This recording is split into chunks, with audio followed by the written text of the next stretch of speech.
Lovely professional university, ये नाम कैसे? मुझे मालूम था ये क्वेश्चन आएगा। मिठाई वाला कैसे एजुकेशन में बिल्कुल, आएगा? नाम में क्या रखा है, काम करो। लोगों को फेथ था, विश्वास था लवली के नाम पे। जो गवर्नमेंट यूनिवर्सिटीज थी, आसपास कॉलेजेस थे, तो उनका एक डिफरेंट तरीका था काम करने का। अब हमारा तरीका, हम कुछ और चाहते थे अपने आप से। यानी हमारे प्रधानमंत्री ठीक कहते हैं बिल्कुल कि बजाय रिजर्वेशन को देखने के अपने आप को स्किलफुल बनाओ, बिल्कुल बजाय हाथ फैलाने के अपने आप को कारीगर बनाओ। परफेक्ट। कि आप बच्चों को किस हद तक जाके मोटिवेट कर सकते हैं। आपने एक स्पीच में बोल दिया, अच्छा मोटिवेशन हो गई, बट क्या आप उसके बियॉन्ड, उसकी फैमिली लेवल पे जाके उसके करियर को देखते हुए उसको कैसे आप इम्पैक्ट कर सकते हैं। कोई नवा लारा ला के सानू रोल जा, झूठे आवे एक झूठ और बोले जा, कोई नवा लारा ला के सानू रोल जा।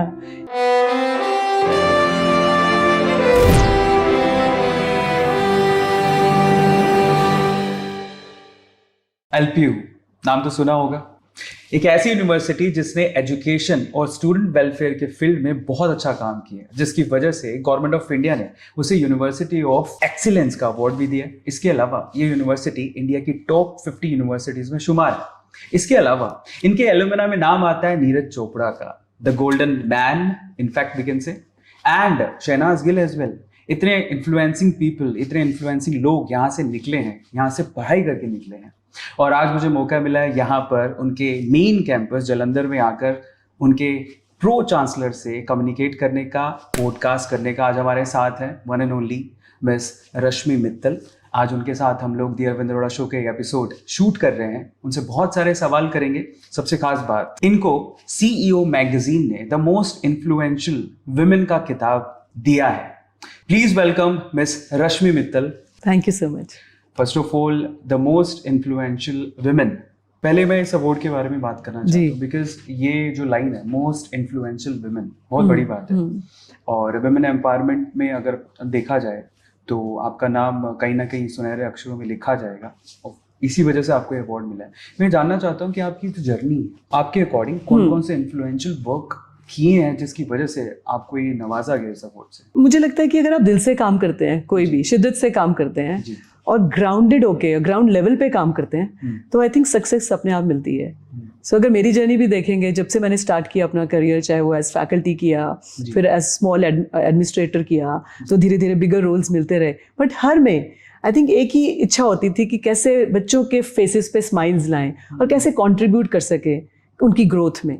तो अगर आप ये करते चले जाओगे तो अपने आप आपका एक कल्ट, अपने आप आपका एक बच्चे आपको पहचानने लगते हैं और उनको लगता है कि इनसे कुछ सीखने को मिल रहा है। तो इस तरह से इम्पैक्ट बनता है। और मुझे लगता है कि आप बहुत आगे आके लीडर नहीं बनते, पीछे से जब आप करते हैं वो बेटर लीडर बनते हैं। लेकिन फिर भी अगर कोई मुझसे सवाल पूछे तो मुझे एक मेमोरी, कोई ना कोई ऐसी फीलिंग जरूर आती है कि यार ये तो एक्स्ट्राऑर्डिनरी काम कर दिया जो मैं कभी सोच भी नहीं सकता। तो ऐसा कोई मूवमेंट है या फिर ऐसी कुछ चीज मैंने सोसाइटी को डिलीवर की है जो कि एक्स्ट्राऑर्डिनरी है? नहीं, ऐसे छोटे छोटे कई काम होंगे जो किए होंगे, बट आई थिंक दिल को छूने वाला सबसे ज्यादा वो ये कि आप बच्चों को किस हद तक जाके मोटिवेट कर सकते हैं। आपने एक स्पीच में बोल दिया, अच्छा मोटिवेशन हो गई, बट क्या आप उसके बियॉन्ड, उसकी फैमिली लेवल पे जाके उसके करियर को देखते हुए उसको कैसे आप इम्पैक्ट कर सकते हैं। जिस डिटेल में जाके आप उसकी लाइफ को इम्पैक्ट करते हैं ना, वही इम्पैक्टफुल होता है।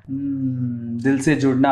आज इस कॉन्वर्जेशन में मजा आने वाला है। हमारे मेन स्टेटमेंट की तरफ चलते हैं। कॉन्वर्जेशन अब शुरू होगी। मैम, हमारा एक पेट स्टेटमेंट है कि क्वेश्चन कभी कंट्रोवर्शियल नहीं होते, आंसर्स उन क्वेश्चंस को कंट्रोवर्शियल बनाते हैं। सही बात है। तो अब हमारे सवालों का सिलसिला शुरू करते हैं मैम के साथ। मेरा एक बड़ा कॉमन क्वेश्चन था, जब हम लोग ये रिसर्च कर रहे थे तो हमने हमारे जो हमारी टीम है वो कुछ क्वेश्चन, जनरल क्वेश्चन स्टूडेंट से भी उठाती है। तो एक स्टूडेंट का बड़ा प्यारा सा क्वेश्चन था, उससे हम लोग स्टार्ट करते हैं। जनरली जो कॉलेजेस या यूनिवर्सिटीज के जो नाम होते हैं वो महापुरुषों के ऊपर होते हैं, जैसे स्वामी विवेकानंद। अगर हम अभी जालंधर में है, पंजाब में है, तो यहाँ पे गुरु गोविंद सिंह, गुरु नानक देव, गुरु तेग बहादुर यूनिवर्सिटीज, कॉलेजेस मिल जाएंगे। लवली प्रोफेशनल यूनिवर्सिटी, ये नाम कैसे? मुझे मालूम था ये क्वेश्चन आएगा। Yes, it is very interesting कि हमने LPU, अब तो LPU बोलने लगे, पर लवली प्रोफेशनल यूनिवर्सिटी। इसी नाम की वजह से हमें बड़ी कंट्रोवर्सीज भी मिली। हमें कंट्रोवर्सी से स्टार्ट किया तो बहुत सारे कंट्रोवर्शियल हमें लोगों के आइडियाज़ और स्टेटमेंट्स मिलते रहे कि ये क्या नाम है, एजुकेशन के साथ जेल नहीं कर रहा है ना। सो बट आई थिंक ये सब चीज़ें साइड हो जाती हैं जब आप अच्छा काम करते हैं। यूनिवर्सिटी का नाम लवली क्यों रखा, उसकी एक बड़ी हिस्ट्री है। तो वो तो एक्चुअली ये ग्रुप जो है इंडियन स्वीट्स में भी है। तो we are the largest manufacturer of Indian sweets, मिठाई बनाते हैं। तो ये भी बहुत बड़ा कंट्रोवर्शियल पार्ट था कि अरे भाई अब हलवाई लोग क्या अब यूनिवर्सिटी खोलेंगे तो फिर वो डिग्री बेचेंगे. So these kind of statements we heard from people, but कभी ध्यान नहीं दिया इस तरफ कि नाम से क्या होता है. हमेशा यही था कि नाम में क्या रखा है, काम करो. तो क्योंकि वो उस बिजनेस में थे और वो अच्छा चलता था, लोगों को फेथ था, विश्वास था लवली के नाम पे, तो इसलिए यूनिवर्सिटी भी, कॉलेज भी उसी नाम से स्टार्ट किया.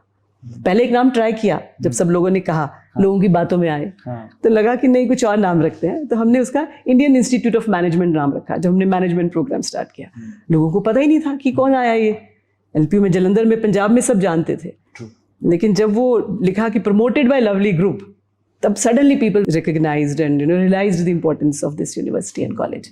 सो दैट्स हाउ फिर ये नाम चलता रहा, और फिर लोगों की परवाह किए बिना ये नाम आज भी चल रहा है. क्या बात है. वैसे मैम का बड़प्पन है, ये बड़ी बात है. मैम कहती है नाम में क्या है, काम पे ध्यान दो, लेकिन मुझे ऐसा लगता है कि ये लवली जो नाम है बेसिकली उससे काफ़ी ज़्यादा रिकग्नाइज करते हैं, बिल्कुल स्टैंड आउट करता है ये नाम, बट काम से भी रिकग्नाइज करते हैं. आज हम लोग इस पॉडकास्ट में क्या करने वाले हैं, क्वेश्चंस हमने शुरुआत कर ली, बात करेंगे स्टूडेंट वेलफेयर की, बात करेंगे एजुकेशन की, बात करेंगे फ्यूचर ऑफ एजुकेशन के एज वेल, यूथ की प्रॉब्लम्स की बात करेंगे. मैम को बहुत ज़्यादा समझ है, उनकी नॉलेज हम लोग निकालेंगे इस पॉडकास्ट में.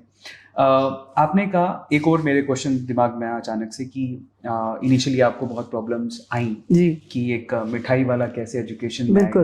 फाइनली आप लोगों ने इसको प्रूव भी किया है अपने काम से. आपको जो इनिशियली प्रॉब्लम्स आई थी, उनमें ऐसी क्या प्रॉब्लम खास थी जिसको ओवरकम करने में आपको सबसे ज्यादा पसीने छूटे? बहुत सारी थी. स्टार्टिंग में तो यही वाली नाम की वजह से, ठीक है. और उसके बाद इस बेल्ट में, पंजाब बेल्ट में बहुत सारे कॉलेजेस सक्सेसफुल नहीं थे. तो एक ये था कि इसको सक्सेसफुल कैसे करना है. जो गवर्नमेंट यूनिवर्सिटीज थी, आसपास कॉलेजेस थे, तो उनका एक डिफरेंट तरीका था काम करने का.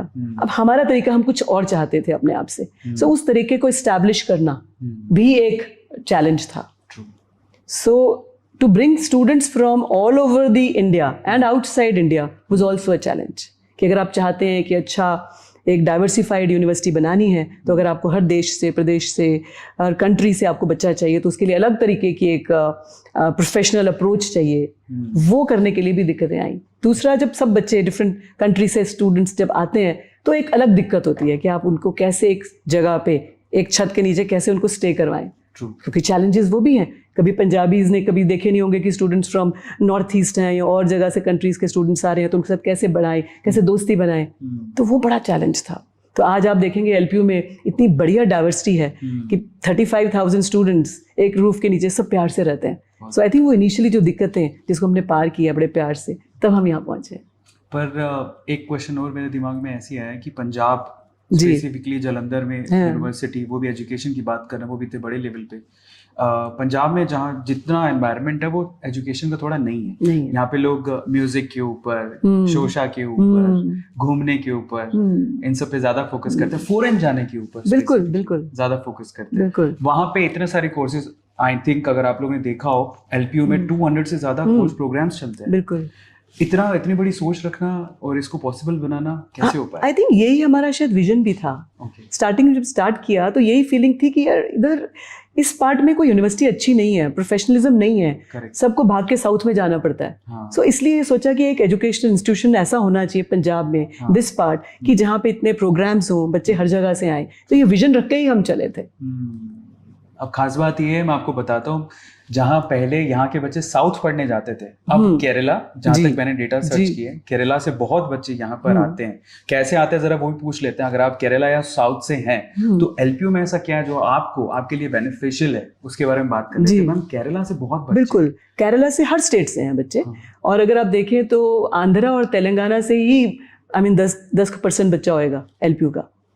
और केरला से, कर्नाटक, मतलब हर जगह से, नॉर्थ ईस्ट से बहुत बच्चा है. कंट्रीज के स्टूडेंट्स हैं उसमें. Bhutan is leading, Nepal is leading. बहुत सारे स्टूडेंट्स पढ़ते हैं. वो क्यों आएंगे? मुझे भी कई बार लगता है कि क्यों आएंगे वो. बिकॉज उनके हर सिटी में 4-4, 5-5 इंस्टीट्यूशंस होते हैं. उनके बाहर, सिटी के बाहर होते हैं, स्टेट में होते हैं. But why would they come to LPU only? ये क्वेश्चन मैं स्टूडेंट से भी पूछती हूँ कि आप क्यों आए हैं. तो जब स्टूडेंट्स आंसर देते हैं ना, तो आपको रियलाइज होता है कि आप कहीं ना कहीं कुछ ठीक कर रहे हैं, जिसकी वजह से स्टूडेंट्स आपके पास आ रहे हैं. और वो फर्स्ट आंसर जो स्टूडेंट्स का होता है हमेशा इज प्लेसमेंट्स. उनको लगता है कि उनको करियर मिलता है, एक दिशा मिलती है कि उनको किस तरफ जाना है. एक एक ओपन माइंडेड जो यूनिवर्सिटी है, it's not traditional, it doesn't bind you कि आपको यही कोर्स करो, यही प्रोग्राम करो, ऐसे ही चलो। हम लोग थोड़ा ओपन उसमें रहते हैं, जहाँ की स्टूडेंट्स को एक चॉइस होती है कि वो कौन सा प्रोग्राम करना चाहता है, चेंज करना चाहता है, बाहर जाना चाहता है, कुछ टाइम के लिए जाना चाहता है, 2 महीने जाके वापस आना चाहता है, कुछ एंटरप्रेन्योर बनना चाहता है, बिजनेस करना चाहता है while he studying, you know. इस तरह की चीज़ें जब बच्चे को मिलती है ना, तो उसको लगता है कि हाँ मज़ा आएगा। तो वो जो एक मज़ा है ना, जब तक वो नहीं है एजुकेशन में, तो मुझे लगता है कि वो पढ़ाई तो फिर हमने भी की है। जब हम क्लास में बैठते थे, टीचर सामने बैठता था, पढ़ते रहते थे, अटेंडेंस है, ये है, वो है, बट साथ साथ में मज़ा नहीं था। पढ़ना तो होता ही है, बट साथ में मज़ा चाहिए। सो आई थिंक वो जो एक बच्चे को एजुकेशन के साथ साथ एक एजुकेशन इंटरेस्टिंग लगती है, जिसकी वजह से वो एजुकेशन को, प्रोग्राम को परस्यू करना चाहता है और उसको लगता है कि कुछ मुझे मिल रहा है। सो that's what he comes for. Placements तो यहाँ बहुत खास हैं, बहुत अच्छे हैं। इनफैक्ट एक्स्ट्रा करिकुलर एक्टिविटीज़ भी बहुत अच्छी हैं। मैं खुद यहाँ दूसरी बार आ रहा हूँ। पर एक और फैक्टर मैंने यहाँ पर देखा, जिसके ऊपर आपका एक्सप्लेनेशन चाहूँगा मैं, स्कॉलरशिप।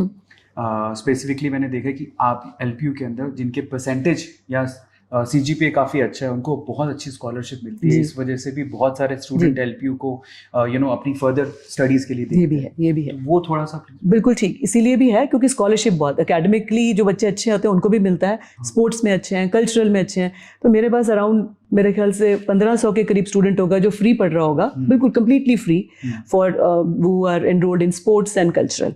एजुकेशन में 90%, 95% तक आपको स्कॉलरशिप मिलता है अगर आप एजुकेशन में पढ़ते हैं, अगर आपका परसेंटेज अच्छा है, या आपने जो नेक्स्ट जो हमारा टेस्ट है जिसके बेस पे हम बच्चों को लेते हैं, वो टेस्ट में अगर आपके क्वालिफाइंग मार्क्स अच्छे हैं तो उस बेस पे लिए जाते हैं। सो आई थिंक वो भी अट्रैक्ट करता है स्टूडेंट्स को। Obviously pocket is main for the parents and the students, तो उसका भी ध्यान रखा जाता है। और बहुत सारे स्टूडेंट्स हैं जो पेरेंट्स हैं जो अफोर्ड ही नहीं कर पाते हैं, but the children are good, तो उनको क्यों ना लें हम। और हमेशा हमारा मकसद भी रहा है, विजन भी रहा है कि हम एजुकेशन कुछ लोगों के लिए नहीं होनी चाहिए, एजुकेशन सबके लिए होनी चाहिए। कई बार मुझे कोई स्टूडेंट्स पूछते भी है, मैम हमारी क्लास में इतने ज़्यादा स्टूडेंट्स हैं, हम 35,000 स्टूडेंट्स हैं इस यूनिवर्सिटी में, तो इतने स्टूडेंट्स से कम होने चाहिए। तो मैं उनसे यही बात करती हूँ कि क्यों नहीं, क्या सबका राइट नहीं है पढ़ने का? और अगर हम आज इतनी बड़ी यूनिवर्सिटी हैं तो मुझे लगता है इसी की वजह से अगर वो स्टूडेंट्स हैं, because we are completely a private university. हम लोगों के ग्रांट्स तो मिलते नहीं है बाहर से, जैसे आईआईटी को मिलते हैं और आईएम्स को मिलते हैं, हमें तो नहीं मिलते। तो जो भी अब आज हम हैं, that is because of the fee that the student is paying me, and I am very clear on saying that to the students also कि बेटा जो आप फीस देते हैं वही सब कुछ है, और वही आप पढ़ रहे हैं, वही आपके लिए है। अगर इतने बड़ा बड़ा इंफ्रास्ट्रक्चर आपने देखा, स्पोर्ट्स कॉम्प्लेक्स है, स्विमिंग पूल्स हैं, और चीज़ें हैं, कल्चरल के लिए हैं, ऑडिटोरियम्स हैं, so many classrooms are there. So this is only possible कि अगर हम इतने स्टूडेंट्स रख पाते हैं। सो मुझे लगता है कि वो भी एक एडवांटेज है। ये कैंपस तो बहुत अच्छा है। इनफैक्ट जब मैं आ रहा था, पहले मैंने ऑब्जर्व नहीं किया था जब पहली बार आया था, बट जब प्रिंसिपल सर के साथ आ रहा था तो ही वाज सेइंग कि ये एक मॉल है, एंड यहाँ पे यूनिवर्सिटी के अंदर एक मॉल है जिसमें आपको ऑलमोस्ट सारी चीजें मिल जाएंगी। इनफैक्ट एप्पल के प्रोडक्ट भी मिल जाएंगे जो कि बाहर नहीं मिलते हैं। बहुत बढ़िया। पर मैंने केरला की बात और साउथ की बात इसलिए की कि मैंने एक स्टूडेंट से इंटरेक्शन किया, उसने बड़ी अच्छी चीज बताई कि सर मेरे 90% अबव मार्क्स थे, मुझे सिर्फ 20% ही फी पे करनी है, यानी कि 1 लाख का कोर्स उसको सिर्फ यहाँ 20-25 हज़ार रुपए में मिल रहा है, जिससे अपने बाकी खर्चे निकाल सकते हैं। That is really great. तो इतनी अफोर्डेबल एजुकेशन कैसे पॉसिबल हो पा रही है, और इतने अच्छे इंफ्रास्ट्रक्चर के साथ में? मैं उसके लिए यही मैंने आपको विजन बताया। विजन ही यही था कि एजुकेशन टू ऑल। हाँ, हम लोग बोलते हैं ना कि ट्रांसफॉर्मिंग एजुकेशन, ट्रांसफॉर्मिंग इंडिया। अगर आपको इंडिया को ट्रांसफॉर्म करना है, कैसे करेंगे? एजुकेशन से करेंगे, और एजुकेशन सबको देंगे तभी होगा। ये तो है नहीं कि जो अमीर के बच्चा है उसको दे दो और बाकियों को नहीं दो। तो सबको देना पड़ेगा। उसको देने के लिए आपको अट्रैक्ट करना है विद स्कॉलरशिप। तो कुछ स्टूडेंट्स जो दे सकते हैं वो देते हैं फीस, जो नहीं दे सकते उनको स्कॉलरशिप मिलता है और वो पढ़ते हैं। और एक जो ब्यूटीफुल डाइवर्सिटी क्रिएट होती है, जिससे एक्चुअल लर्निंग होती है। एक्चुअल लर्निंग डाइवर्सिटी से ही होती है, जिसमें आपके डिफरेंट स्टेट्स ऑफ स्टूडेंट्स हैं, डिफरेंट कंट्रीज के हैं, डिफरेंट लैंग्वेजेस बोलते हैं, वो डिफरेंट प्रोग्राम्स के हैं, कोई इंजीनियरिंग का है, कोई डिजाइन का है, कोई एग्रीकल्चर का है। तो वो जो एक कॉम्बिनेशन बनते हैं ना, जो एक दूसरे से सीखते हैं, वो एक रियल वर्ल्ड लर्निंग है। वो कोई लैब लर्निंग नहीं है, वो रियल वर्ल्ड लर्निंग है। और इसी लर्निंग के लिए मुझे लगता है एजुकेशन है। पढ़ना तो आजकल अब इतने ब्यूटीफुल आपके पॉडकास्ट है, उससे हम पढ़ सकते हैं, उससे हम सीख सकते हैं, है ना। और इतने कोर्सेरा और ये सब ऑनलाइन इतने मूक्स, इतने प्रोग्राम्स हैं, कोर्सेज हैं, जिसको देख के बच्चा पढ़ सकता है। तो उसको क्या जरूरत है यूनिवर्सिटी में आने की? एक ही जरूरत है, networking, learning from each other. और आज आप देखिए, मैं भी अगर मैं कॉलेज में जाऊं तो मैंने क्या सीखा होगा, मुझे आज भी क्या याद आएगा अपने कॉलेज में, या आपको भी क्या याद आएगा? हमें याद आएगा जो हम क्लब में बातें करते थे, या हम फ्रेंड्स के साथ जब नेटवर्किंग करते थे, या हम खेलते थे, या जो बातें करते थे outside the classroom, not inside the classroom. So वो जो बेनिफिट उसको एलपीयू में मिलता है, वो शायद उसको अपने होम टाउन में या सिटी में शायद कम मिल पाता है, क्योंकि वो कॉलेज है। कॉलेज में अगर इंजीनियरिंग कॉलेज है, सारे इंजीनियरिंग के स्टूडेंट्स हैं, तो इंजीनियरिंग की बातें, और उसी ऑब्वियसली उसी स्टेट के स्टूडेंट्स होंगे। यहाँ पे आपको डिफरेंट स्टेट्स, डिफरेंट डोमेन्स के जो स्टूडेंट्स हैं जो आपस में इंटरेक्ट करते हैं, तो वो एक्चुअल लर्निंग है। पहले मैं जानना चाहूंगा कि ऐसी कौन कौन सी कंट्रीज हैं जिनके स्टूडेंट अभी एलपीयू में पढ़ रहे हैं? मेरे पास अराउंड 3000 के करीब स्टूडेंट्स होंगे इंटरनेशनल, जिसके अंदर ज़्यादा सार्क कंट्रीज के रहते हैं, जैसे भूटान, नेपाल, बांग्लादेश, ये तो रहते हैं। बट अफ्रीका से बहुत स्टूडेंट्स हैं हमारे पास, जिम्बाब्वे, कीनिया, घाना और नाइजीरिया एंड बहुत बहुत मंगोलिया, तो other than South African countries also the students are there. तो ये बहुत अच्छा ब्यूटीफुल कॉम्बिनेशन है। आप कभी भी यूनिवर्सिटी में जाएंगे, देखेंगे तो स्टूडेंट्स बैठे होंगे ग्रुप में, तो एक नॉर्थ से होगा, एक कोई इंटरनेशनल स्टूडेंट होगा, एक कोई वेस्ट से होगा, एक ईस्ट से होगा, और फर्स्ट ईयर में। तो लुक एट कि वो 4 साल जब बच्चा ऐसे फ्रेंडशिप में रहेगा, तो आप सोचो कि क्या ऐसी लर्निंग कोई किताब में नहीं, किसी क्लासरूम में कहीं नहीं मिल सकती उसको। ये एक्चुअल लर्निंग है जो कि हम बड़े होके सीखते हैं। जब हम कुछ बिजनेस में होते हैं तब हम इंटरेक्ट करते हैं अपने क्लाइंट से, जो दूसरे कंट्री से, स्टेट से होते हैं, तब सीखते हैं हम। और ये बच्चा 4 साल में इतना सीख जाता है, तो उसका कॉन्फिडेंस लेवल देखिए आप। उसको किसी भी इन्वायरमेंट में डालेंगे आप, वो कहीं जॉब कर रहा होगा, यहाँ से बैंगलोर जाएगा, साउथ में जाएगा, कहीं भी जाएगा, तो he knows how to interact. उसके कलीग्स होंगे, उसको पता है मुझे कैसे बात करनी है, तो उसने सीख लिया। हमारे पास पहले नालंदा यूनिवर्सिटी थी। ऐसा कहा जाता है कि जब अंग्रेज आए थे इंडिया में, फर्स्ट टाइम जब आए थे, दे वर शॉक्ड इंडिया के एजुकेशन को देखते हुए। उन्होंने बोला कि ये लोग बहुत आगे हैं हमसे, और इनको अगर पीछे करना है तो इनकी एजुकेशन को हमें वार करना पड़ेगा। नालंदा यूनिवर्सिटी फिनिश हुई, उसके बाद एक नया एजुकेशन सिस्टम वो लेकर आए, जिसमें आज भी हमारी जॉब मेंटेलिटी है। ऐसे हमारे दिन कब आएंगे? जैसे अभी मैं आपसे जब पूछ रहा था कि कौन कौन सी कंट्रीज से आते हैं, तो आपने सार्क कंट्रीज और ऐसी कंट्रीज के नाम लिए जो कि थोड़ी पिछड़ी हुई है जी। हम लोग क्यों नहीं सोच सकते ऐसा कि अमेरिका से या यूके से जो पहले आते थे पढ़ने के लिए, वैसे बच्चे भी आए यहाँ पर, इतना क्वालिटी एजुकेशन दे। जैसे आज हम बात करते हैं स्टैनफोर्ड यूनिवर्सिटी जाने की। बिल्कुल आएंगे, बिल्कुल आएंगे। मुझे लगता है हम सही दिशा में हैं। अगर इंडियन यूनिवर्सिटीज इसी तरह से स्ट्राइव करती रहें, मुझे नहीं लगता कि हमें कोई नालंदा होने से रोक सकता है, तक्षशिला होने से रोक सकता है। बट हमें सिर्फ अभी भी देखो, जो स्टूडेंट्स जाते हैं हमारे, जब इंडियन स्टूडेंट्स जब बाहर पढ़ते हैं, हाउ वेल दे डू। जितने companies best of the best companies of the world, उनके सीईओज आप देखेंगे उठा के, तो वो इंडियन स्टूडेंट्स हैं।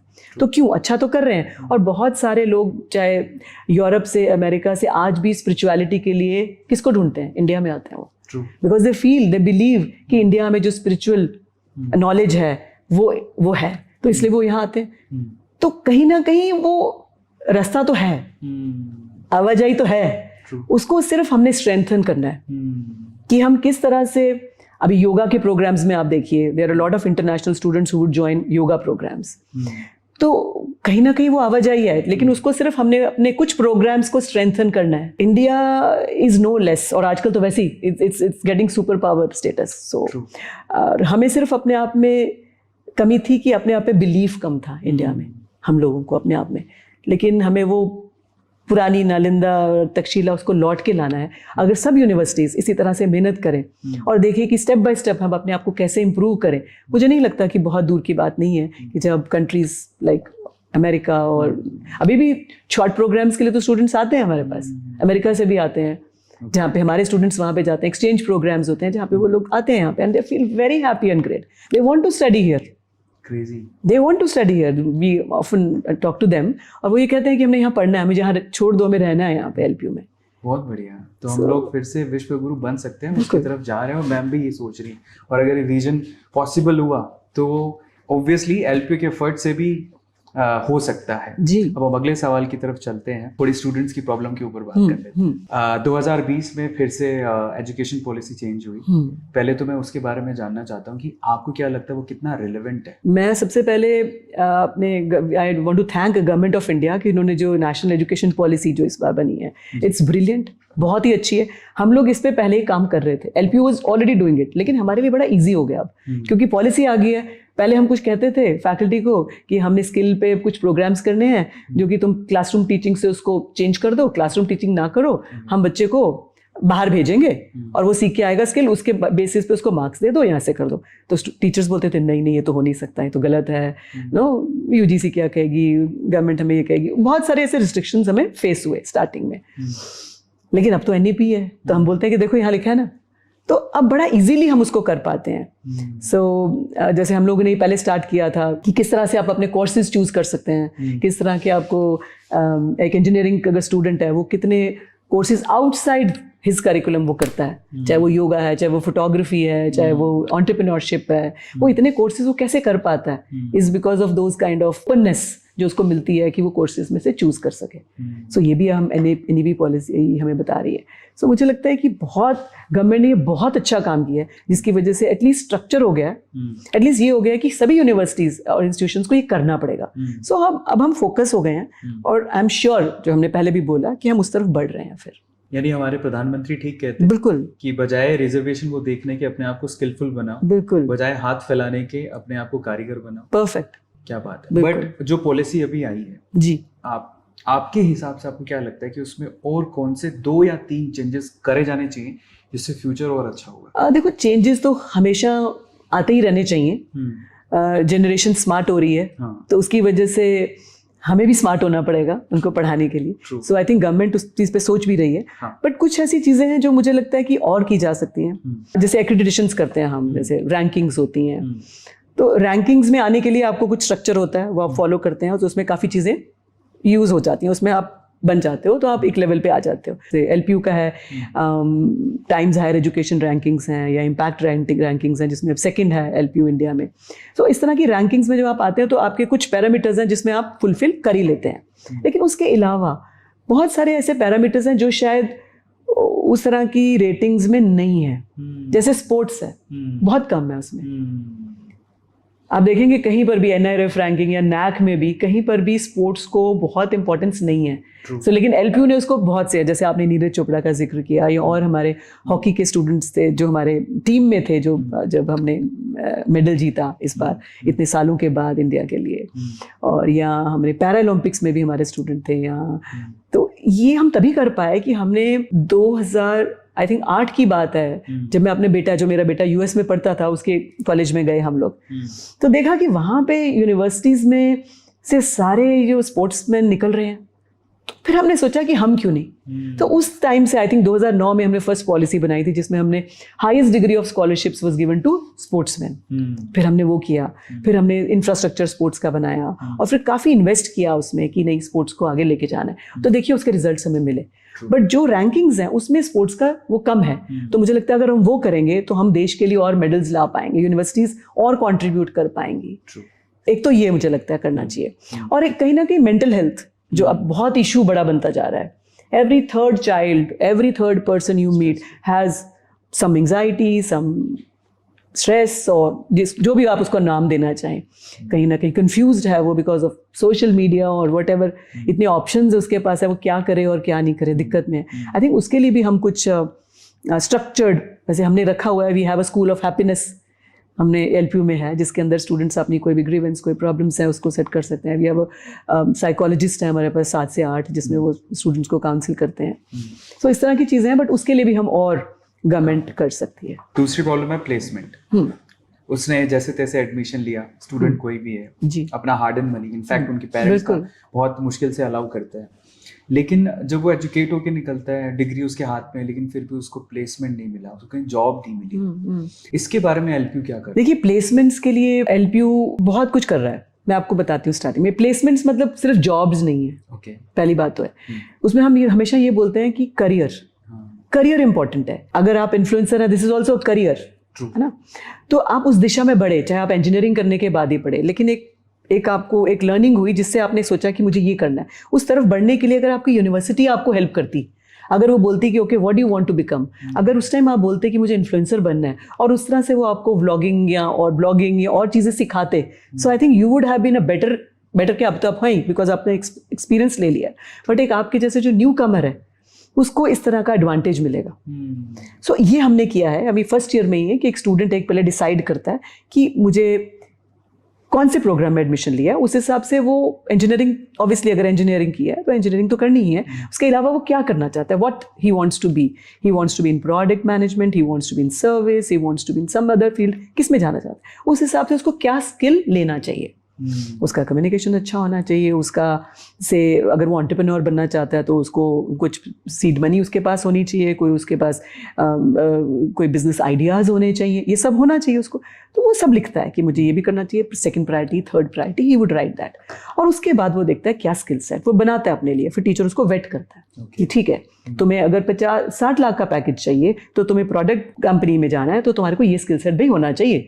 अब तुम देखो समर में, विंटर में, क्लासेस में कैसे करोगे, उसको डिवाइड कर दिया जाता है। अब 8 सेमेस्टर्स में वो कैसे कैसे कब कब करेगा, इन नो टाइम तीसरे साल में इनफैक्ट तीसरे साल में तो कंपनीज आ जाती हैं, तो उसके हाथ में वो सब स्किल सेट होता है, तो it becomes very easy to get a job. अगर वो जॉब लेना चाहता है, अगर एंटरप्रेन्योर बनना चाहता है, दैट टू ऑल्सो कि वो उसको स्टार्टिंग में ही एक सीड मनी, ओके पहले आइडिया जनरेशन, फिर एक छोटी सी सीड मनी देते हैं कि चलो तुम्हें 1 लाख रुपया दिया, तुम आइडियाज लेने के बाद आइडिया सेलेक्ट हुआ, आइडिया अच्छा है, सो आप छोटा छोटा करके उसको यूनिवर्सिटी में इंप्लीमेंट करिए। आपने देखा होगा कैंपस में वी हैव दिस कियोस्क्स हैं या छोटे छोटे कैफेटेरियाज हैं, they are run by students. काफी कियोस्क जो आपने देखे 10 बाय 10 के हैं, they are run by students, और उसमें से कुछ कियोस्क हमने एलपीयू के हैं जो कि हमने स्टूडेंट्स को दे रखे हैं कि जब वो चला जाता है बच्चा फिर वो जूनियर को दे देता है, सो दैट वे वो सीखता है। तो जब उसने वो अपना छोटा बिजनेस कैंपस में ही जमा लिया तो बाहर जाके उसको पोजीशन करना बड़ा आसान हो जाता है। तो इस तरह का हो गया। और बाकी अगर आपको कोई गवर्नमेंट जॉब करनी है तो उसके लिए अगर आपको तैयारी कराई जा रही है, जैसे आई एम वेरी हैप्पी कि अभी हमारे कल ही इनफैक्ट स्टूडेंट्स मेरे पास आए थे, उनके साथ पिक्चर हुई मेरी, तो जो कि एजुकेशन के बच्चे, नॉर्मली हम कहते हैं एजुकेशन में तो जी कम प्लेसमेंट्स हैं ना, BEd MAd टीचर्स ही हैं, सो अब एलिजिबिलिटी टेस्ट होता है वहाँ का, टीचर एलिजिबिलिटी टेस्ट जो होता है, अगर 50 बच्चे थे उसमें से 39 स्टूडेंट्स ने वो क्रैक किया। क्यों किया? क्योंकि हमने जो करिकुलम इस तरह से डिजाइन किया कि उसके अंदर जो एलिजिबिलिटी टेस्ट के जो क्वेश्चंस हैं या किस तरह से उसको करना है, अचीव करना है, वो सारा हमने करिकुलम का पार्ट बना दिया उसको। उसकी इवैल्यूएशन भी बाहर से करा दी।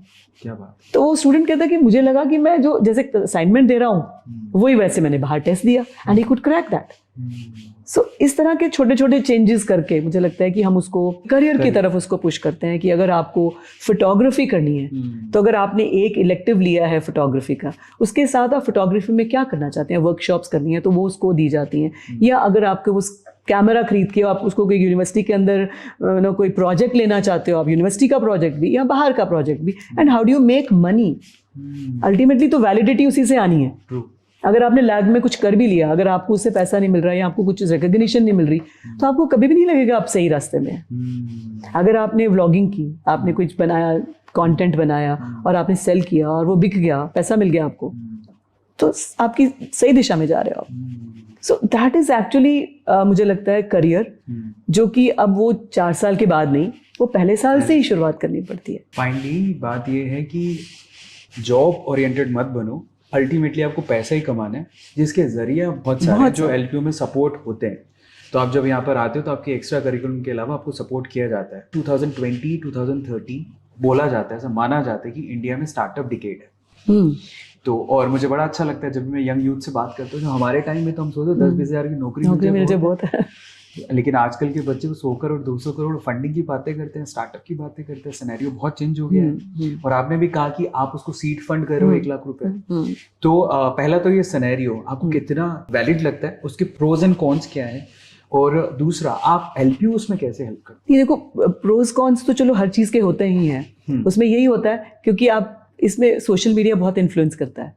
जैसे वो बोलते हैं कि आपको कॉलेज ड्रॉप आउट होना चाहिए तभी आप अच्छे एंटरप्रेन्योर्स बनते हैं, ऐसे कहा जाता है ना। तो स्टूडेंट बोलता है ओह पहले तो मैं ड्रॉप आउट ही करूँगा फिर देखूंगा आइडिया। सो इस तरह की चीज़ें भी रहती हैं, ये इसके कौन हो सकते हैं, बट बहुत सारे स्टूडेंट इसका फ़ायदा उठाते हैं। वो सोचते हैं कि ओके अभी 4 साल मेरे पास हैं, क्लासेस आपकी 5 बजे खत्म हो गई, तब आपने 5 बजे के बाद क्या करना है? There is lot of time now. Social media में है, उस तरह के आजकल मूक्स हैं जहाँ पे वो क्लासेस मूक्स में लेके और उस तरह की वो अपनी ग्रूमिंग करता है। या आसपास सपोज होटल मैनेजमेंट का स्टूडेंट है, I give you an example, वो क्या करेगा 5 बजे के बाद आसपास होटल्स हैं, 5 स्टार होटल है कोई, तो वहाँ चला गया, रेडिसन में चला गया, and he does a job, कोई वेडिंग हो रही है तो वहाँ पे अपनी सर्विसेज देता है वो। बहुत बढ़िया। ठीक है, तो वो जब वो एक्चुअल क्लाइंट के ऊपर काम करेगा, सर्विस देगा, उसकी लर्निंग कितनी डिफरेंट होएगी। ट्रू। ठीक है ना। और फिर वो सोचेगा कि ओके अगर ये 5 स्टार है, okay he might learn the ideology कि हाँ मैं खुद का अपना रेस्टोरेंट क्यों नहीं बना लेता। ट्रू। उसका जो माइंड है ना वो खुलता है, बिकॉज उसके फ्रेंड्स हैं, से वो इंजीनियरिंग का स्टूडेंट है, उसका फ्रेंड है MBA का, वो बोलते हैं ठीक है मैं हम 4 मिलके let us start this small restaurant, some restaurant in the campus. When LPU is giving me all that advantage, शाम को करिए, आप एक स्टाफ रखिए, सैटरडे संडे को वो चलाइए अपना, और आपको पता भी चलता है कहाँ वीक है। टीचर्स प्रोफेसर के पास शाम को जाओ, पूछो सर मैंने क्या गलती किया क्या नहीं, उसी टाइम आपकी इंप्रूवमेंट होती है। सो इस तरह के जो मॉडल्स है ना, मुझे लगता है कि ओपननेस है जो कि आइडियाज को लेके, और स्टूडेंट्स भी हमारे पास कोई आइडिया लेके आए, मैम हम ये कर सकते हैं, व्हाई नॉट। तो आई थिंक ये कई बार आपको ट्रेडिशनल यूनिवर्सिटीज में ये चीज़ें नहीं मिलती, जो ओपननेस होती है कि no open to hearing, open door. जो स्टूडेंट्स मेरे पास भी every Tuesday and Friday I would meet students, जहाँ पे वो आएंगे, मुझसे बात करेंगे, अपने आइडियाज शेयर करेंगे। सो उस पर बड़े ओपन माइंडेड रहते हैं कि बच्चे ने आइडिया दिया उसको इमीडिएटली इंप्लीमेंट करो, अच्छा आइडिया, व्हाई नॉट। और आजकल आइडियाज तो हर दिन आ रहे हैं, हर पल आ रहे हैं, हर पल आ रहे हैं, तो क्यों नहीं हम हर पल पुराने हो रहे हैं। तो अगर हम ओपन नहीं रहेंगे, देखेंगे नहीं कि क्या चाहते हैं स्टूडेंट, उनकी नीड्स को आइडेंटिफाई नहीं करेंगे, हम पीछे रह जाएंगे। और दैट्स हाउ आई थिंक जो हम वेस्टर्न यूनिवर्सिटीज़ की बात कर रहे हैं, so probably they are looking at their clients more closely. Social media का तो फर्क पड़ा है, लेकिन उसका एक पॉजिटिव इम्पैक्ट जैसे शार्क टैंक से भी आया है। आपको क्या लगता है? बिल्कुल आया, बिल्कुल आया। पर फिर भी जो एनवायरनमेंट है 10 साल में, आपको क्या लगता है कितना चेंज होगा? क्या लिटरली ये डिकेड स्टार्टअप डिकेड है इंडिया के लिए? अवेयरनेस ज्यादा हुई है because of social media, because of shark tank और थिंग्स लाइक दैट। और अभी जब इतने शार्क्स जब यूनिवर्सिटी में आएंगे, कैंपस में आएंगे, बच्चों से मिलेंगे, तो ऑब्वियसली ये चीज हाइप इसकी बनती है। तब ये बोलेंगे कि जॉब में क्या रखा है। बट जब वो एक बबल है, जब वो फटता भी है, यू डोंट नो क्या चलता है। बहुत सारे स्टूडेंट्स उसमें आके वो करते भी हैं, बट कितने स्टार्टअप्स चलते हैं आगे, कितने यूनिकॉर्न्स बनते हैं, वो तो सब फिर बाद की बात है। बट यस, एटलीस्ट आपको एक दिशा मिलती है कि if you want you can pursue, एक कॉन्फिडेंस मिलता है कि इसने किया है मैं भी कर सकता हूँ। तो इस तरफ चलने के लिए आपको हिम्मत मिलती है। तो वो हिम्मत ही आज की डेट में तो उनके लिए जरूरी है, एक रास्ता, एक हिम्मत, और एक आपको support from the university, from your parents. और even if you miss your classes, ठीक है, आपको 6 महीने क्लासेस नहीं लगानी, आपको अपने स्टार्टअप पे काम करना है, so LPU will do that for you. कि आजकल सोशल मीडिया आ गया है, तो ज्यादातर लोग इन्फ्लुएंसर बनना चाहते हैं, स्टार्टअप करना चाहते हैं, लेकिन इंजीनियरिंग और डॉक्टर्स, इनका क्रेज पता नहीं, डॉक्टर्स का तो कभी नहीं जाएगा, इंजीनियरिंग का फिर भी थोड़ा सा फेड सा होने लगा है। पर आपको लगता है कि अभी भी इंडिया में ज्यादातर पेरेंट्स ये चाहते हैं कि मेरा बच्चा डॉक्टर बन जाए, इंजीनियर बन जाए। आज वो सोशल मीडिया को एज अ करियर नहीं देखता। आज वो स्टार्टअप तो दूर की बात है, मतलब अगर आप मिडिल क्लास देखोगे तो 70-80% मिडिल क्लास ही है। वो किसी भी तरह से अपना पैसा जाया नहीं करना चाहता, और वो भी ऐसे आइडिया पे जिस पे श्योरिटी नहीं है। वैसे एक हम बोल देते हैं कि इंजीनियरिंग या डॉक्टर्स बनना चाहते हैं, but if you look at the data, 1.20 I think इतने करोड़ जो बच्चे हैं वो हायर एजुकेशन को ऑप्ट करते हैं। उसमें से सिर्फ 10% बच्चे हैं जो इंजीनियरिंग और मेडिकल पुट टुगेदर को चूज करते हैं। बाकी लोग क्या चूज करते हैं? BBA, BSc, BA, इस तरह के प्रोग्राम्स चूज करते हैं। लेकिन हाइप किसकी हुई है? इंजीनियरिंग और मेडिकल की। वो because of social media, because of IIT, because of those Kota factories जो भी हैं, उनकी वजह से कि ये जो बना हुआ है कि सब इंजीनियर और डॉक्टर बनना चाहते हैं। पर डेटा तो ये ऐसा नहीं बोलता। डेटा तो बोलता है कि सिर्फ 10% बच्चे ही इंजीनियरिंग और मेडिकल में जाते हैं, बाकी तो कुछ और प्रोग्राम्स करते हैं। आई थिंक वो हाई पेड जॉब्स हैं, इस वजह से भी हो सकता है। हाई पेड तो देखो, हाई पेड तो आपको बनानी पड़ती है। बहुत सारे मेरे पास LPU में भी होंगे जो BA किए हुए हैं and they are the best administrators, और इंजीनियरिंग भी होंगे। IIT से भी मैंने बहुत, I was one of the best first recruiters of IIT से मैंने बहुत प्रोफेसर्स लिए पहले। बट फिर चलेंगे तभी आगे जाएंगे। तो IIT तो आपको कहीं नहीं लेके जाएगा। सिर्फ IIT आपको कहीं नहीं ले, वो आपको एक लेबल दे सकता है, टू इनिशियली आपको हेल्प करता है, पुश करता है आपको, बट अगर आपने अपने ऊपर कुछ नहीं किया तो IIT या कुछ भी कोई भी ब्रांड आपको कुछ नहीं कर सकती, आपको मेहनत तो करनी पड़ेगी। पर जितनी जो डिकेड हाँ, स्टेटस जरूर है डॉक्टर्स का और इंजीनियर्स का, एक स्टेटस पेरेंट्स को पुराना लगा हुआ है कि डॉक्टर्स और इंजीनियर्स बनेंगे तो शायद पैसा, प्लेसमेंट ही अल्टीमेटली, कि उसमें प्लेसमेंट्स होती हैं specially in computer science these days. तो उनको लगता है कि अच्छी नौकरी मिलेगी, 1-2 करोड़ 3 करोड़ की जॉब मिल जाएगी ये वो। बट देखो ये भी एक सर्कल है, हमेशा नहीं रहता। अपने ऊपर काम करें तो मुझे लगता है, हालांकि यूट्यूबर्स और सोशल मीडिया इन्फ्लुएंसर्स ज्यादा पैसा कमा रहे हैं, बट फिर भी घर पे जब बोलते क्या करता है बेटा यूट्यूबर है, वो स्टेबलाइज्ड नहीं ना जॉब समझते, they still look at engineering and being doctors. पर डॉक्टर्स को कितनी मेहनत कितनी करते हैं, पूरी लाइफ वो पढ़ते हैं। So if you are ready to do that, why not? But then फिर हम बोलेंगे कि हम ये डॉक्टर बनना चाहते हैं और इसकी तरफ से ये करना है मुझे। पर आपको नहीं लगता कि लिटरली इंडिया को सिर्फ अभी जैसा माहौल चल रहा है सोशल मीडिया का, बहुत ज़्यादा झुकाव हो रहा है मीडिया की तरफ और सोशल मीडिया इन्फ्लुएंसर बनने की तरफ? हमें सब वो थोड़ी चाहिए, हमारा यूथ आपको नहीं लगता कि बिगड़ रहा है? हमें इंजीनियर्स, अच्छे डॉक्टर्स भी चाहिए, सभी चाहिए। वो एक सर्कल ही है, मुझे लगता है जब तक सब कुछ टेस्ट नहीं कर लेगा ना हर इंसान। अब वो देखता है कि छोटे छोटे बच्चे इन्फ्लुएंसर बन रहे हैं, 10वीं का स्टूडेंट अपनी वो वीडियोस डालता है और उसके लाइक्स आते हैं और वो कैसे राइज कर रहा है। तो that's how I think everybody is putting all kind of content. कोई कंटेंट भी नहीं दिखता ये है क्या, कुछ भी डाल रहे हैं कि जिसमें लाइक्स मिले बस। तो मुझे लगता है कि ये फुल सर्कल है, जब आप टेस्ट करेंगे, ट्राई करेंगे, बिगड़ेगा, नहीं लोग लाइक करेंगे, शन करेंगे, जैसे अच्छी मूवीज बुरी मूवीज होती हैं, अच्छे लोग बुरे लोग, बस सब कुछ ऐसे ही चलेगा। तो आई थिंक इट्स एवरीवेयर। जब कोई नया प्रोफेशन, कोई नई चीज आती है, उस तरफ सब होड़ होती है, इंडिया में पीछे भागते हैं उसके, और धीरे धीरे खत्म हो जाती है, वेव होती है, खत्म हो जाती है। लेकिन अच्छे लोगों की मेहनत की, इसकी कोई क्रेज, कोई एक टाइम नहीं होता, कोई फैशन नहीं होता, ये हमेशा एवरग्रीन ही है। ट्रू। सो हमें एवरग्रीन रहना है। क्या बात है। फाइनली एक और प्रॉब्लम की तरफ चलते हैं, एंजाइटी, स्ट्रेस। हमने इनिशियली डिस्कस किया था, उसके एक अदर साइड भी है। वो कभी कभार इतना बढ़ जाता है कि बच्चे सुसाइड कर लेते हैं। अभी कोटा में रेगुलरली, अगर आपने देखा हो न्यूज़ के अंदर, मैं कोटा का नाम क्यों कोट कर रहा हूँ, उसके पीछे न्यूज़ है कि वहाँ पर IIT JEE और नीट की जो प्रिपरेशन कर रहे हैं बच्चे, तो सुसाइड बहुत ज़्यादा हो रहा है। फिर उसके बाद इतना प्रेशर झेलने के बाद वो पहले 11th-12th के बाद तैयारी करता है, फिर उसके बाद वो एग्ज़ाम देके जो भी उसका रैंक आता है, फिर यूनिवर्सिटीज़ में जाता है, फिर वहाँ पर 4-4, 5-5 साल के प्रोग्राम्स हैं। और आजकल उतना पेशेंस रहा नहीं है बच्चों में, इतना हार्डवर्क कैसे करे। पहले वो 2 साल लगा के आया है। इतना प्रेशर झेलने के लिए आप यूनिवर्सिटी में बच्चों को कैसे प्रिपेयर किया जाता है? ये प्रॉब्लम तो है हर यूनिवर्सिटी में, नॉट जस्ट कोटा। हर यूनिवर्सिटी में आप सुनेंगे न्यूज़ में, कोई आती हैं कोई नहीं आती हैं, बट हर जगह ये केसेस ऐसे होते हैं। हर इंस्टीट्यूशन में, हर फैमिलीज, कहीं ना कहीं दिक्कतें आती हैं ऐसी। उसके रीजंस बहुत हैं, हम ये नहीं कह सकते कि वो प्रेशर की वजह से ही है। बहुत सारी चीज़ें हैं समटाइम्स की वो प्रॉब्लम्स फैमिलीज में होती हैं, रिलेशनशिप्स में होती हैं। They've seen broken families. अगर कोई बच्चा एक ब्रोकन फैमिली में ग्रो हुआ है तो क्या उसके इश्यूज नहीं होंगे? वो तो बचपन से ही होंगे और पेरेंट्स को पता रहता है। इस तरह के होते हैं। या आपके आजकल रिलेशनशिप इश्यूज बहुत हो गए हैं। There are so many complex relationships that you get into, चाहे वो बॉयफ्रेंड गर्लफ्रेंड है, एक बॉयफ्रेंड, 2, 3, 4। सो उसकी वजह से भी वो कॉम्प्लेक्सिटी है जिसकी वजह से वो इस तरह की चीजें करते हैं।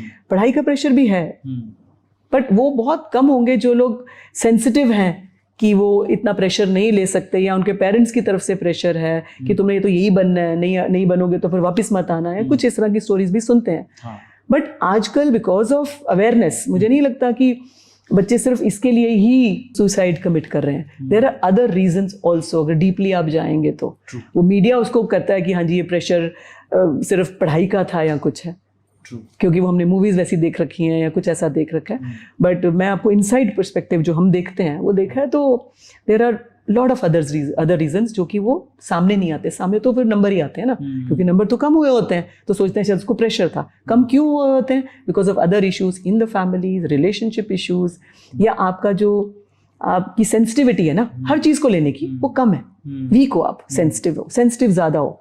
अगर आपका एक नंबर भी कम आ गया, आप सेंसिटिव हो। तो आई थिंक उसमें हम फैमिलीज का, पेरेंट्स का, काउंसलर्स का, सबका, टीचर्स का, सबका रोल है कि हम हर बच्चे से सबको खींच के वही एक जैसा नहीं बनाना। सब बच्चा अलग, हर बच्चा अलग है, तो उसको किस तरह से करें। जैसे इस बार नेशनल एजुकेशन पॉलिसी में बहुत ब्रिलियंट एक चीज है कि अगर आप 4 साल के प्रोग्राम में अगर आपसे नहीं हो रहा तो ठीक है, आपको 2 साल के बाद डिप्लोमा मिल जाएगा। आप छोड़ दीजिए, मत करिए बीच में, आप 2 साल के बाद डिप्लोमा कर लीजिए। और आप कुछ और करना चाहते हैं, चेंज करना चाहते हैं प्रोग्राम, आप कर लीजिए, बीच में कर लीजिए, 2 साल बाद कर लो, 3 साल बाद कर लो। Which is very brilliant. वो आपका प्रेशर हटाता है। ठीक है, आप जॉब नहीं कर पाए, आपका सीट, आप एंटरप्रेन्योरशिप बन जाओ, आप वो नहीं कर सकते। आपने अपने कोर्सेज किए थे, आपने व्लॉगिंग की थी, आपने ब्लॉगिंग सीखी थी, आपने सोशल मीडिया पे कुछ कंटेंट वैसा कुछ कर लीजिए। So at least you have options. ये नहीं कि अब तो मैंने तो इतनी मेहनत इंजीनियरिंग पे कर दी, कोटा में 4 साल लगा दिए, यहाँ लगा दिए, वहां लगा दिए, अब तो मैं नहीं बनूंगा तो अब क्या होएगा मेरे साथ। तो वो ये फियर है ना, इसको निकालने की जरूरत है। थोड़े ओल्ड क्वेश्चंस मैं आपसे पूछूंगा, मे भी थोड़े हार्श हो सकते हैं, बट मैं आपसे उनके आंसर्स चाहता हूँ। जी। पहला तो हमारी एजुकेशन सिस्टम में जो कि बिल्कुल भी सेपरेट, वी कैन से कि सेपरेट नहीं है पॉलिटिक्स से। कहीं ना कहीं पॉलिटिक्स, आई मीन हमारे जो एजुकेशन सिस्टम को बनाने वाले जो पार्टीज हैं, उनमें भी जो लीडर्स हैं बेसिकली, उनका एजुकेशनल बैकग्राउंड इतना सॉलिड नहीं है। वो हमारी पॉलिसीज बनाते हैं। इसका इम्पैक्ट कितना पड़ता है आपको, क्या लगता है? क्या ऐसा आपको नहीं लगता कि उन उच्च पदों पे जहाँ पर एजुकेशन की बात जब आए तो जो बहुत पढ़े लिखे लोग हैं, जिन्होंने एजुकेशन बहुत अच्छा किया है, उनको वहाँ प्रमोट करना चाहिए ताकि पॉलिसीज और अच्छी बन पाए? देखो, इसकी दोनों साइड हैं। हम ये नहीं कह सकते कि आप बहुत ज्यादा पढ़े लिखे हैं तो आप अच्छी पॉलिसी बनाएंगे, अगर आप थोड़े कम पढ़े लिखे हैं तो अच्छी पॉलिसी नहीं बनाएंगे। ऐसा तो कुछ नहीं, जरूरी नहीं है। जरूरी नहीं। आपका विजन, आपका विजन बड़ा होना चाहिए। Even if you are a plain graduate और अ पोस्ट ग्रेजुएट, आप पीएचडी नहीं भी हैं या आपने कोई बहुत एक्सपोजर नहीं भी है आपका, बट आप, लेकिन अगर आपकी सोच बड़ी है, अगर आप ये सोचते हैं कि जिनके ऊपर पॉलिसी लगनी है मैं उनसे फीडबैक ले लूं, तो वो पॉलिसी परिपक्व हो जाएगी। अगर जैसे गवर्नमेंट कोई पॉलिसी बनाती है, अगर वो यूनिवर्सिटीज से बात करे कि अच्छा ये बताइए ये पॉलिसी बनानी है, आप अपने इनपुट्स दीजिए, सभी यूनिवर्सिटीज से फीडबैक लें, जो कि अभी हो भी रहा है, तो मुझे लगता है वो पॉलिसी अच्छी बनेगी। इवन बच्चों तक जाएं, पूछें, कुछ बच्चे और बोलेंगे, कुछ और बोलेंगे, लेकिन ओवरऑल एवरेज आपको फीडबैक मिल जाएगा and that will be the best feedback. और यहाँ बेंचमार्क करें कि बाकी फॉरेन कंट्रीज में क्या है जो हमारे में नहीं है, तो benchmark is also very important. सिर्फ एक पॉलिसी के लिए पॉलिसी बना देना और फिर, तो मैं इस पर कमेंट नहीं करूंगी कि कोई पढ़े लिखे ज्यादा अच्छी पॉलिसी बनाते हैं। सोच बड़ी बना होनी चाहिए। आपने बहुत अच्छा जवाब दिया है। एक्चुअली ये हर्षा भोगले से भी सवाल पूछा गया, तो मैं रिलेट करूंगा कि कई बार हम लोग इंडियन टीम में भी देखते हैं कि अच्छा जो खेल रहा है उसको कैप्टन बना देते हैं। तो कैप्टनसी और लीडरशिप के लिए अलग क्वालिटी चाहिए, अच्छा खेलने के लिए अलग चाहिए। बहुत बढ़िया। और इवन सवाल इसलिए पूछा कि बहुत सारे कॉमन क्वेश्चंस में से ये भी था, क्योंकि जनरली जो जेनजीज हैं, जो जेड जनरेशन है, वो ये सवाल बहुत पूछती है कि ऊपर तो पढ़े लिखे हैं ही नहीं। पर मैं आपको बताना चाहता हूँ कि कई बार जिसका आईआईटी में सिलेक्शन नहीं होता, वो बहुत सारे आईआईटी के बच्चों के सिलेक्शन करवाता भी है। बिल्कुल बिल्कुल, और ऐसे बहुत एग्जांपल्स आपको दिख जाएंगे। ट्रू, क्योंकि वो ऐसा सोचता है कि जो सपना मैं पूरा नहीं कर पाया। नहीं, कई बार होता है ना, जब आप आईआईटी में करके तो आपका जो एक, मुझे कहना नहीं चाहिए वो वर्ड होता है कि दिमाग चढ़ता है। आप इतनी हवा में होते हैं कि आपको लगता है कि अब मुझे और कुछ करने की जरूरत ही नहीं, आपका एटीट्यूड खराब होता है। तो जब तक आप ग्राउंडेड एटीट्यूड नहीं है ना, फिर आप चाहे नॉर्मल कॉलेज से पढ़े हैं, एटीट्यूड अच्छा है ना, तो आप बहुत कुछ कर सकते हैं और कर रहे हैं लोग। ठीक है, पढ़ाई आपको एक हेल्प करती है, एक नैक देती है, जिससे आप थोड़ा कॉन्फिडेंस आता है आपके अंदर। इससे ज्यादा कुछ नहीं है। इससे ज्यादा कि आपकी पर्सनालिटी, आप कैसे, पॉजिटिव एटीट्यूड है आपका, लोगों के साथ कैसे मिलते हैं आप, किस तरह से लोगों को साथ लेके चलते हैं, वही एक्चुअल है। ट्रू। अब आपने जैसे अपने करियर की शुरुआत की कि टीचर मैंने पढ़ाना है, तो कोई लोग सोच सकते हैं क्या है ये मैंने पढ़ाना है, लेकिन इसको अगर आप शिद्दत से करें तो ये बहुत बड़ी रिस्पॉन्सिबिलिटी है किसी को पढ़ाना। मैं तो हमेशा टीचर्स को भी बोलती हूँ कि इतना पढ़ाना आपकी इतनी बड़ी रिस्पॉन्सिबिलिटी है। आप एक नेशन बिल्डिंग में हेल्प कर रहे हो, you trying to make nation. इससे एक बच्चे की भी जिंदगी, पता नहीं वो कल को वही प्राइम मिनिस्टर बने, ये सोच के अगर आप पढ़ाएं हर बच्चे को कि वो कुछ भी बन सकता है, तो फिर तो बात ही क्या है। जैसे आपने कहा कि लवली प्रोफेशनल यूनिवर्सिटी स्वीट्स बनाते थे, लवली स्वीट्स अभी भी बनाते हैं, और आई थिंक उनकी स्वीट की शॉप नीचे हमारे उस पे भी है ना। आपने कभी खाई है? आप कैसी लगती है? मुझे बहुत अच्छी लगती है। I love sweets. मेरी मम्मा मुझे बोलती थी कि देखो सही जगह भेजा है, मिठाई वालों के घर में भेजे, तुझे मिठाई अच्छी लगती है, खाते रहना। अभी इससे जुड़ा एक छोटा सा सवाल, थोड़ा रिलेट करता है। जनरली कहा जाता है ऐसा, और ये जनरल यूथ का क्वेश्चन भी होता है कि बड़े लोग कहते हैं, लेकिन बहुत सारे जैसे नेता भी हैं, बहुत सारे पॉलिटिशियंस हैं, इवन एक्टर भी, हम लोग इंडिया को प्रमोट करते हैं, लेकिन उनके बच्चे सब बाहर पढ़ रहे होते हैं, यूएस में पढ़ रहे होते हैं। उनको क्या जवाब देना चाहेंगे आप? नहीं देखो, बाहर पढ़ना तो कोई गलत नहीं है। बच्चे मेरे भी बाहर पढ़े हैं, दोनों बच्चे बाहर पढ़े हैं, बट उसके बाद वापस आना और इंडिया में कंट्रीब्यूट करना वो जरूरी है। Both my children went out, best of the colleges में पढ़े हैं, लेकिन यहाँ आए, वहाँ रुके नहीं, वहां से अच्छी चीजें सीख के आप अपने देश में अगर वो कर रहे हैं तो फिर आपकी, मतलब फिर तो करना ही है ना, वो तो करना है हमने। सीखना तो है, सभी से सीखना है, बेंचमार्क तो करना है अपने आप को कि क्या हम कम है, उनसे सीखा तो यहाँ पे डालें उसको। और अगर ये प्रोस्पेक्ट देखें कि लोग बाहर जाके वहां की चीजें सीखो फिर वापस आओ इंडिया में इम्प्लीमेंट करो, लेकिन ये चीज भी इंडिया में अभी कम है। ये अब बढ़ रही है, अब थोड़ी बढ़ रही है, अब आप देखिए अब बढ़ रही है, बिकॉज पे स्केल्स भी जो बाहर की अच्छी कंपनीज हैं जो दे रही थी वो इंडिया में भी अब मिलने लगा है। हाँ। अब 3-3 करोड़ के 1-1 करोड़ के पैकेज इंडिया में भी मिल रहे हैं अगर आप अच्छे हैं, लेकिन आपको उस लेवल पे जाना पड़ेगा। आप सोचो कि मेरे में स्किल तो है नहीं और आप सोचे मुझे मिल जाएगा, वो तो नहीं। मेहनत तो करनी पड़ेगी, पर अगर मेहनत करते हैं पर India has now potential to give you those salaries which are given by US and UK companies, वो तो है। एंटरप्रेन्योर्स भी जितनी इंडिया में अभी एंटरप्रेन्योरशिप की जैसे आप बताया सुपर पावर बन रहा है, तो मुझे लगता है कोई दिक्कत नहीं, आपको यहाँ पे करना चाहिए काम। तो लेकिन हम क्या करते हैं ना, हमारे बच्चे या पेरेंट्स भी लाइफस्टाइल से इंप्रेस हो जाते हैं वहाँ के। वो लाइफस्टाइल ठीक है, इंडिया अभी डेवलपिंग नेशन है। अगर हम उसमें कंट्रीब्यूट करेंगे तभी तो हम डेवलप्ड नेशन बनेंगे ना। तो वो कौन करेगा? हम, हमारे बच्चे ही तो करेंगे ना। तो उनके लिए उनको एम्पावर करेंगे, हम सब यूनिवर्सिटीज एम्पावर करेंगे तो हम पहुंचेंगे। यहाँ पर इंडिया में प्लेसमेंट भी अच्छे हैं, पैकेजेस भी बढ़ गए हैं, लेकिन हम लोग कहीं ना कहीं कल्चर से, वहाँ के कल्चर से हम लोग अट्रैक्ट हो जाते हैं, जिसकी वजह से लोग वहाँ पे रहना पसंद करते हैं। बट इंडियन कल्चर मेरे ख्याल से एवरग्रीन है।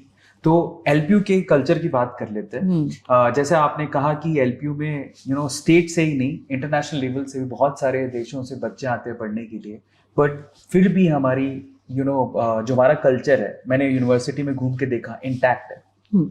इतना ये कैसे मैनेज किया आपने? यहाँ के कल्चर को कैसे मैनेज किया? देखो, कल्चर बनाना में बहुत साल लग जाते हैं। तो अगर हम स्टार्ट करें तो 2001 से एक कल्चर के साथ हम चले थे कि हमने क्या बिलीफ सिस्टम एलपीयू का रहेगा।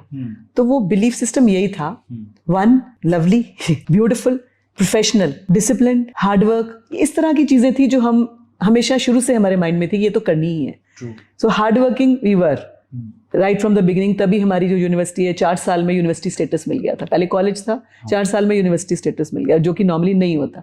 तो I think hard working culture जो हमने ट्राई किया सब बच्चों में भी इंस्टिल करने का, और सीनियर्स फिर जूनियर्स को सिखाते हैं कि इतना करोगे तो ये मिलेगा।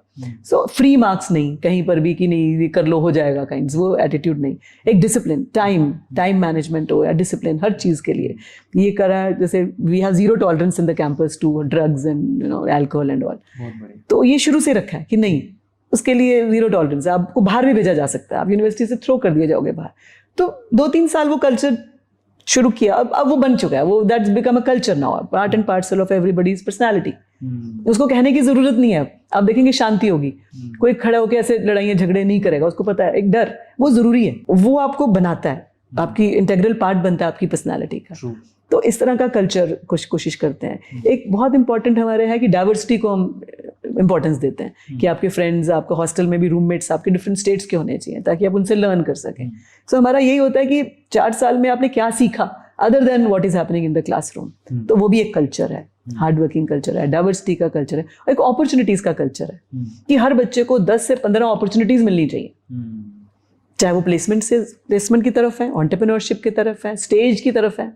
अगर आपको सिंगर बनना है, आपको डांसर में, आपको कोई म्यूजिक में कोई इंस्ट्रूमेंट सीखना है, तो 5 बजे के बाद we have special building called DSW, student welfare division. पूरे बिल्डिंग है वो dedicated to division of student welfare, जहाँ पे आप फुल डे, आप वहाँ पे एक्सपर्ट्स हैं, फ्री ऑफ कॉस्ट आप उनसे कुछ भी सीख सकते हैं। क्लब्स हैं, सोसाइटीज हैं, स्टूडेंट ऑर्गेनाइजेशंस हैं, जिसमें स्टूडेंट्स अपनी ऑर्गेनाइजेशन के CEO हैं, तो वो उसको चलाते हैं। उसमें उनकी एडमिनिस्ट्रेटिव स्किल्स भी आती हैं, स्पोकन स्किल्स भी आती हैं, आपको किसी के साथ रहना भी आता है, टीम बिल्डिंग भी आती है, ये सारी चीज़ें आप सीख पाते हो। अभी हमारे थोड़े दिन बाद ही नासा एक बहुत बड़ा एक इवेंट होता है जिसके अंदर 4 से 5 हज़ार स्टूडेंट आता है आर्किटेक्चर के, लेकिन everything is managed by the students now. So I think वो ये भी हमारा एक कल्चर है जिसके अंदर हम बच्चों को एक फैमिली की तरह ग्रूम करते हैं। सो आई थिंक वो अपने आप बना है, लेकिन अब उसको हम साथ लेके चलते हैं। That is become our strength now. और प्लस अपॉर्चुनिटीज में ये बहुत है कि अगर आप, अब बहुत सारे स्टूडेंट्स हैं हमारे जो टीवी शोज पे जाते हैं। Lot of my students you will see जिन्होंने ये जो इंडिया गॉट टैलेंट, मुझे नाम भी नहीं याद होंगे, बहुत सारे ये जो कौन सा होता है सिंगिंग वाला, इंडियन आइडल, ये जितने भी आप नाम लेंगे उसमें सभी एलपीयू के स्टूडेंट्स वहाँ गए हुए हैं। अभी one of my student he met Ranveer Singh also, so he was one, उनका कोई शो आता था उसमें he was there. So academics में आप देखेंगे हैकेथॉन्स हैं, जितनी ये इतनी अपॉर्चुनिटीज जो देता है ना एलपीयू। और ये नहीं कि अगर आप इंजीनियरिंग के स्टूडेंट हैं तो आपको इंजीनियरिंग की ही पर से आपको अपॉर्चुनिटी मिलेगी. You can be in any field. I think opportunities का जो कल्चर एलपीयू दे पाया है, तो इसकी वजह से भी बहुत स्टूडेंट्स अट्रैक्ट भी होते हैं और वो एक डिफरेंट तरह के इंसान भी निकल के आते हैं. बिकॉज उसको सोसाइटी की भी वैल्यू करनी आती है. उसको लगता है कि मेरे आसपास जो व्हील चेयर पे स्टूडेंट है, because every year we take free admissions लेते हैं हम काफ़ी व्हील चेयर पे स्टूडेंट्स जो हैं, तो वो उनके साथ कैसे रहना है, उनके साथ कैसे काम करना है. सो एक ह्यूमन बीइंग, तो अगर आप अच्छे नहीं हैं तो कोई फायदा नहीं है कोई डिग्री लेने का. कोई फायदा नहीं है, कोई अच्छे इंजीनियर आप हो ही नहीं सकते अगर आपके अंदर ये सेंसिटिविटी नहीं है टू टेक एवरीबॉडी अलोंग. एक लीडरशिप का भी फर्क पड़ता है, उसके ऊपर भी सवाल पूछेंगे, लेकिन उससे पहले मुझे इसका आंसर जरूर मिल गया कि एलपीयू के 4 पिलर्स अब क्या हैं. जैसे कि मैम ने बताया, LPU Lovely, we have to be well behaved, जो कि यहाँ पे हमेशा दिखता है, 2 बार आया तो हर बार दिखा है मुझे. Professionals and disciplined and work hard, I can say that. चलिए, अब क्योंकि मैंने कहा कि लीडरशिप का भी फर्क पड़ता है, क्योंकि ये सब बोलना आसान है लेकिन उसके लिए लीडरशिप क्वालिटी भी चाहिए, और प्रो चांसलर मैम में वो सारी चीज़ें दिखती हैं. मैं एक चीज़ ऑब्जर्व कर रहा हूँ काफ़ी देर से, स्टेटस बहुत बड़ा है, आपकी जो पोजीशन है बहुत बड़ी है, स्टिल मेरे जैसे इंसान को आपने कंफर्टेबल बनाया. इनफैक्ट मैंने आपसे बहुत सारे सवाल पूछे, आप में वो फियर नहीं है. इनफैक्ट मैंने कुछ और क्वेश्चंस भी पूछे, आपके माथे पे शिकन नहीं थी, आपने बहुत कामली क्वाइटली उसका आंसर दिया. ये मैं अब आपके बारे में जानना चाहता हूँ, इतनी काम क्वाइटनेस कैसे, आपका रूटीन क्या है, प्लीज बताइए. आई थिंक सेटिस्फेक्शन सबसे इंपॉर्टेंट होता है कि आपने जिंदगी में जो अचीव किया है, हाँ. क्या हम उससे खुश हैं, क्या हम हर रोज अपने आप को पैट कर पाते हैं कि I am on the right track, तो ठीक है, वो खुश हैं. So that's what I feel कि I pat myself every day कि whatever I did today was a step forward to transforming education, transforming India. अगर वो स्टेप की तरफ हम बढ़ रहे हैं तो I am doing my duties well. जो गॉड अलमाइटी ने जो काम जो सुपुर्द किया है उसको ढंग से करना है, दैट्स इट. तो ये करने की अगर कामना रखते हुए आगे चलते हैं. रूटीन तो मेरा सबका जैसा होता है वैसे ही है कि I would get up early in the morning and may be spend 2 hours on my self, जिसके अंदर योगा भी है, थोड़ा वॉक है, थोड़ी साइकिलिंग है, थोड़ी एक्सरसाइजेज हैं, सारा इसका कॉम्बिनेशन है. तो उसके बाद ब्रेकफास्ट लाइट सा लेके then I would come to the work place. काम में पूरा दिन काम होता है, जिसके अंदर आइडिया जनरेशन ज़्यादा होता है, और डिसीजन मेकिंग और आइडिया जनरेशन की, और बताओ और क्या, अगले साल क्या, अब नया क्या करना है. तो इस तरह से चलते हैं. पॉलिसीज हैं, पहले बच्चों को दिखाओ पॉलिसीज, कोई भी स्टूडेंट को उनकी फीडबैक लो, हर चीज़ पे उनकी फीडबैक लो, ये करते हैं. और शाम को फिर अपना कुछ सोशल, कुछ बच्चों के साथ, कुछ अपना family time, and then that's it. Finally जब हम ऑफ कैमरा बात कर रहे थे, देन मैम ने मुझे बताया कि यहाँ पर ऑलमोस्ट हर तरह की बड़ी पर्सनैलिटी आ चुकी है, जिसमें कुछ ऐसी पर्सनैलिटीज भी हैं. आपके alumni Neeraj Chopra, I think सब बच्चे उनको एक आइडल की तरह बिल्कुल देखते हैं. बहुत बड़ी बात है. वो नीरज चोपड़ा यहाँ से पास आउट है, यहाँ पढ़े. जी. शहनाज गिल आजकल बड़ा नाम हो रहा है उनका भी. इसके अलावा श्री रविशंकर जी से लेके अश्विनी ग्रोवर, चाहे अमन गुप्ता, एक बड़ी पर्सनैलिटी जिसका नाम मैं कोट करना चाहूंगा, दिलजीत दोसांझ. थोड़े दिन पहले दिलजीत पंजाब में ही नहीं, सबके हीरो है वो, काफी अच्छा गाते हैं, बहुत अच्छी उनका दिल बड़ा साफ है, बहुत प्योर है, बहुत बंदा प्योर है. तो मैं वो मेमोरी जानना चाहता हूँ. तो हमने क्यों सोचा, बड़ा लेविश एंट्री था, बहुत कुछ हुआ, तो प्लीज उनके बारे में थोड़ा अगर आप बता पाए. वो वैसे यूनिवर्सिटी में 2 बार आ चुके हैं, बट अभी रिसेंटली उनका एक शो था यहाँ पे, दिलजीत दोसांझ शो. सो उसमें काफी, I think it was around, मेरे ख्याल से 20-25 हज़ार बंदा होगा जो अंदर यूनिवर्सिटी में थे. बट वही उनकी जो नेचर और उनका जो खुलापन और इतना साफ दिल, विच अट्रैक्टेड मी. किस तरह से उन्होंने सब बच्चों के साथ, बच्चों के बीच में जाके सिंगिंग करी. और जो एक मोमेंट जो मुझे याद आता है कि उनकी जो लैंडिंग थी वो होनी थी बाहर कहीं. क्या हुआ, शाम को होते होते वो लैंडिंग जहाँ पे इवेंट था बिल्कुल उसके साथ वहाँ पे लैंड कर गया उनका, वो विच वॉज नॉट एक्सपेक्टेड. उनका जो हेलीकॉप्टर था वहाँ लैंड कर गया, और सारे स्टूडेंट्स ऑब्वियसली, इतना बड़ा नाम है तो उनकी तरफ आने लगे, and the fan was going fast और बच्चे इधर आ रहे हैं. एंड सडनली फिर हमारे हेड हैं, उन्होंने फटाफट उसको लिया और गाड़ी में पीछे से ले गए. बट दैट वाज अ बड़ा डर वाला मोमेंट भी था कि कैसे हो गया, बट इट जस्ट हैपेंड. तो लेकिन वो इतने काम थे, अरे नहीं कुछ नहीं. और साथ ही उन्होंने विदाउट एनी डिले, वही 10 मिनट के बाद ही started his show with no panic. तो इस तरह के बहुत सारे लोग हैं जिनसे हमें सीखने को मिलता है कि इतने ऊपर लेवल पे पहुंचने के बावजूद वो कितने पीपल्स फ्रेंडली लोग हैं. Shahrukh Khan was one of them. जब वो आए थे यहाँ पर तो उनका he was suppose to dance only for 5 minutes और 10 मिनट्स इतना था, but he dance for 1.5 hour. Can you believe? उतनी एनर्जी उनके अंदर थी कि वो बच्चों के साथ ऐसे डांस कर रहे हैं, ये कर रहे हैं, पसीने आ रहे हैं और डांस कर रहे हैं. सो आई थिंक ये चीज़ें हमें एक डिफरेंट बनाती हैं. हम कहते हैं ना हम कैसे डिफरेंट बने, तो कुछ ऐसा होता है आपके अंदर जो आपको ऊपर लेके जाता है. वो क्या एक चीज़ है अपने अंदर ऑब्जर्व करें तो वो कुछ ना कुछ हर एक में होता है. शाहरुख खान, दिलजीत दोसांझ, ऐसे बहुत सारे लोग के अंदर ये क्वालिटीज हैं. तो फाइनली हमने बहुत सारी बातें की हैं, लोग क्वेश्चंस किए, एलपीयू के बारे में जाना, मैम के बारे में जाना.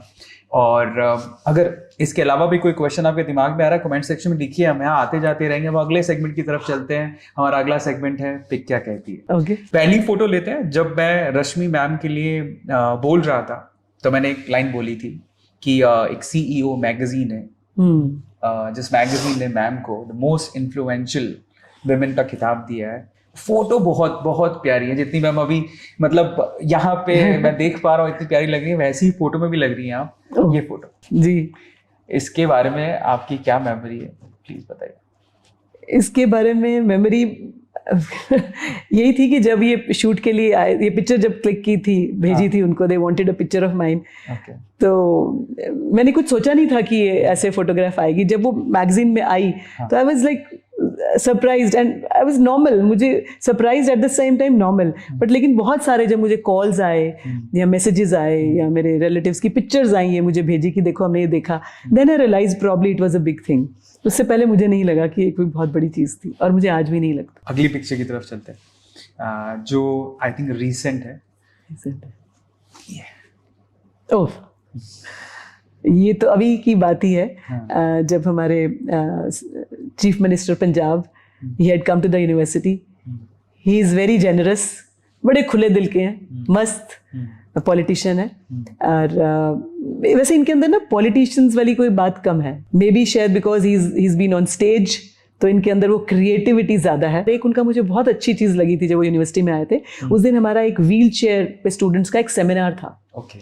एंड देवर अराउंड 500 से भी ज़्यादा, 800 लोग थे शायद, 800, yes, 800 people on the wheel chair. जो पेशेंट्स वो सब आए हुए थे. हमारा एक बड़ा अच्छा विस्तार करके एक इवेंट होता है, हर साल करते हैं हम.